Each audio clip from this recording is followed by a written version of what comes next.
La moralité vous empêche-t-elle de vaincre le conflit entre vertu et victoire? Il existe une angoisse silencieuse qui serre la poitrine chaque fois que vous réalisez que, pour atteindre le sommet, vous devrez peut-être trahir vos propres valeurs. Cette sensation se déplace comme un feu contenu sous la peau, brûlant lentement, vous rappelant que chaque pas vers le succès peut marquer l'âme. Vous ressentez le poids d'un choix qui fait mal en silence, et cette douleur palpite à chaque décision reportable, à chaque opportunité perdue par peur de se salir les mains. Et même sans parler, votre corps entier comprend que le juste peut être le plus grand obstacle entre vous et ce que vous désirez conquérir. Sénèque peindrait cette tension comme marcher sur des braises ardentes, chaque pas en avant brûlant les convictions enfouies dans le sol de votre esprit. Imaginez-vous avançant, des flammes léchant vos idéaux, tandis que l'objectif se rapproche et que votre boussole intérieure craque sous la chaleur.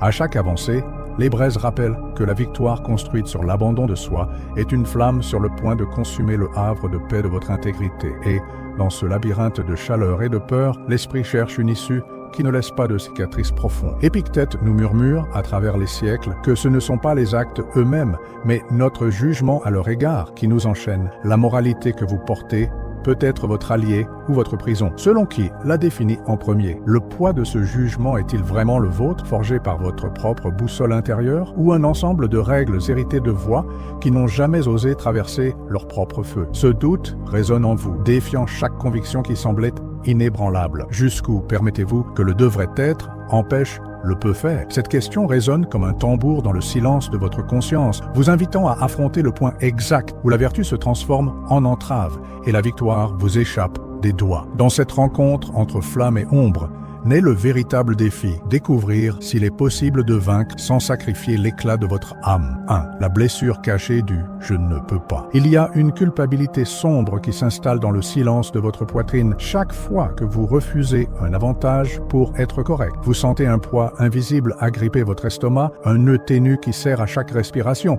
vous rappelant qu'une partie de vous est restée derrière, tandis que le monde avance. Ce sentiment résonne dans chaque ombre d'opportunité que vous avez laissé passer, emportant avec lui la sensation d'impuissance forgée par votre propre jugement intérieur. Vous expérimentez en secret la honte de celui qui rêve grand, mais s'auto-censure avant même d'essayer. C'est comme si une voix ancienne murmurait à votre oreille que rien ne vaut la peine si ce n'est pas impeccablement exempt de défauts. Et, sous ce murmure, vous ravalez votre propre désir. L'esprit crée des murs avant le premier pas, et chaque fois que vous observez quelqu'un avancer, le vide grandit, vous rappelant que renoncer au jeu coûte un prix douloureux, votre propre confiance. Derrière cette pression de conscience palpite un désir profond d'appartenance et de reconnaissance. Vous vous voyez désirant une place d'honneur, un regard qui confirme votre valeur, mais vous reculez devant le « je ne peux pas » cristallisé par des schémas internes. Souvent, nous renonçons à l'échiquier pour ne pas déplaire à cette voix qui juge chaque mouvement. Et dans ce renoncement,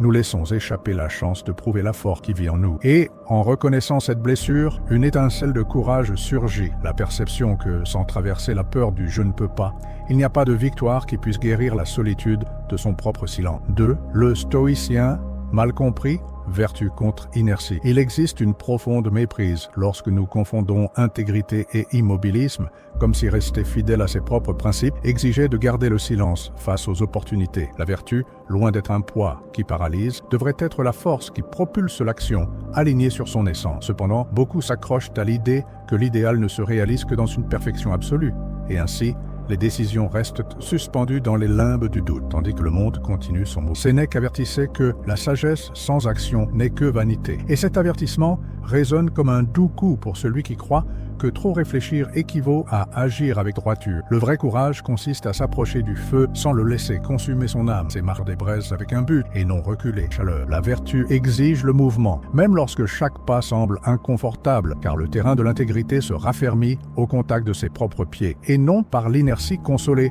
par une conscience tranquille. La clé est de trouver, pour chaque contexte, la manière honnête d'avancer sans s'aliéner. Il ne s'agit pas d'abandonner ses valeurs, mais de chercher des chemins créatifs qui traduisent cette vertu en gestes concrets. Lorsque vous comprenez que la cohérence authentique combine réflexion et audace, le stratège intérieur se réveille, prêt à dessiner des routes où principes et progrès cheminent côte à côte, fermes dans la même direction. 3. Rupture d'attente, la complaisance morale comme piège. À chaque hésitation à agir, il y a un instant où vous vous arrêtez pour peser vos choix avec une règle interne inflexible, et cet instant se prolonge jusqu'à devenir une prison. Vous vous surprenez à tramer chaque pas avec tant de soin que, lorsque vient le moment d'agir, il est déjà trop tard. Ce cycle toxique d'autocritique paralyse avant même de faire le premier pas, créant un labyrinthe de « et si » où l'action s'estompe silencieusement, ne laissant que l'écho de la peur d'échouer. C'est comme vouloir traverser une rivière en mesurant chaque pierre sans jamais sentir l'eau à ses pieds. Pendant que vous vous concentrez à évaluer chaque pierre, taille, sa stabilité, sa distance, le courant emporte vos rêves en aval. L'analogie révèle le piège de la complaisance morale. La recherche de la décision parfaite empêche la marche naturelle, et l'idéal d'agir toujours bien se transforme en obstacle à tout mouvement. Une telle règle interne peut avoir été sculptée par vous ou héritée de voix anciennes qui n'ont jamais bu à la source de leur propre expérience. Les exigences qui bloquent vos pas sont-elles le fruit de votre vérité ou de simples impressions d'autrui qui se sont infiltrées dans votre conscience? Cette réflexion intime vous invite à reconnaître l'origine de vos propres limites, vous demandant si cela vaut la peine de porter une moralité qui entrave autant qu'elle libère. Identifier ce piège, c'est s'éveiller à un nouveau sens du courage, la capacité d'agir même lorsque la règle interne vibre encore de... En faisant le premier pas, vous démontrez que la vertu n'a pas besoin d'être synonyme d'immobilité, mais qu'elle peut s'épanouir dans l'acte de traverser la rivière, en sentant l'eau à ses pieds et en embrassant la vie qui coule en perpétuel changement. 4. Exercice pratique. Le principe du déviation honnête. La créativité éthique surgit lorsque vous trouvez un juste milieu entre l'obligation et le résultat, en déviant du chemin sans trahir votre essence. Imaginez la fluidité d'une rivière qui contourne la pierre au lieu de la heurter avec force brute. Et en adoptant cet esprit, vous appliquez la déviation honnête, un geste inventif qui atteint l'objectif sans renier vos principes. Dans ce mouvement, l'esprit s'ouvre à des solutions au-delà du binaire du bien et du mal, révélant des raccourcis silencieux qui respectent le but sans succomber à la rigidité morale. Il y a eu un entrepreneur qui a dû ajuster un contrat sans mentir, en redessinant des clauses pour équilibrer les attentes du client et protéger sa réputation. Il n'a pas renoncé à la transparence, mais a réaligné les termes, utilisant des mots qui reflétaient la même vérité sous une autre forme. Le résultat a transcendé l'accord initial. Il a renforcé la confiance mutuelle et a démontré que l'intégrité n'est pas l'ennemi de la flexibilité, mais son allié la plus puissante. Cette histoire nous rappelle que chaque déviation honnête ne dilue pas la morale, mais la renforce en prouvant qu'il est possible de se mouvoir avec dextérité dans les limites éthiques. À la fin de la journée, dans le silence de la chambre avant de dormir, votre esprit révèle des décisions subtiles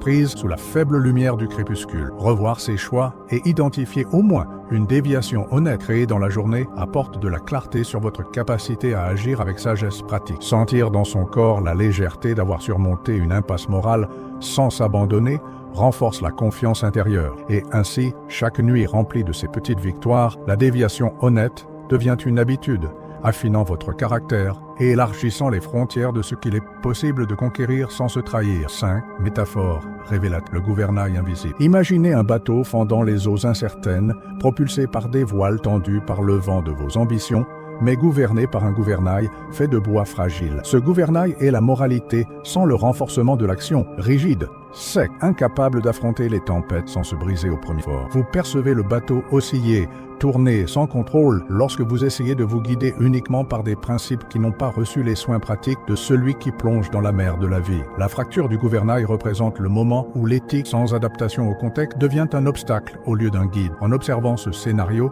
vous réalisez que renforcer le gouvernail ne signifie pas le remplacer, mais le revêtir des fibres de l'expérience et du courage. C'est nourrir la moralité par des gestes audacieux. C'est renforcer les valeurs par la pratique quotidienne, permettant à chaque décision honnête d'ajouter des couches de résilience au gouvernail. Lorsque l'eau frappe fort, ce n'est pas l'abandon de la boussole intérieure qui saute, mais la capacité d'ajuster le gouvernail avec des mains fermes, sachant que l'axe a été consolidé par de petits actes de foi en sa propre intégrité. Et maintenant, devant ce bateau qui est vous-même, une question résonne dans les vagues de votre intérieur. Comment renforcer le gouvernail pour qu'il dirige votre bateau vers la victoire, sans se cacher sous le pont? Dans ce questionnement doux se trouve l'invitation à renforcer, pas à pas, l'union entre ce que l'on croit et ce que l'on fait, garantissant qu'aucun vent, aussi fort soit-il, n'aura le pouvoir de subvertir la route tracée par votre propre vérité. Forgez le stratège intègre. Sénèque nous rappelle que la vertu n'exige pas le sacrifice de l'efficacité, mais plutôt le courage d'agir. Et ces mots résonneront maintenant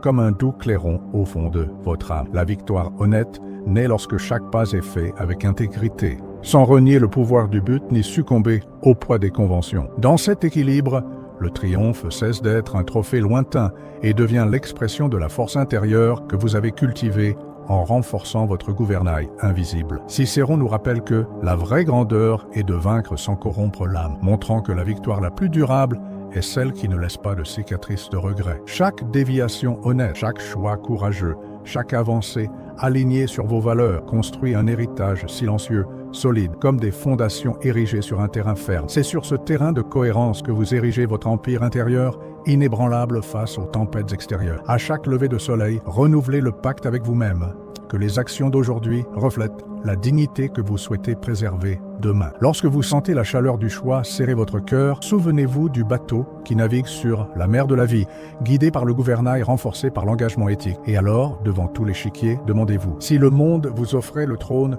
sans vous demander votre âme, feriez-vous le premier pas ?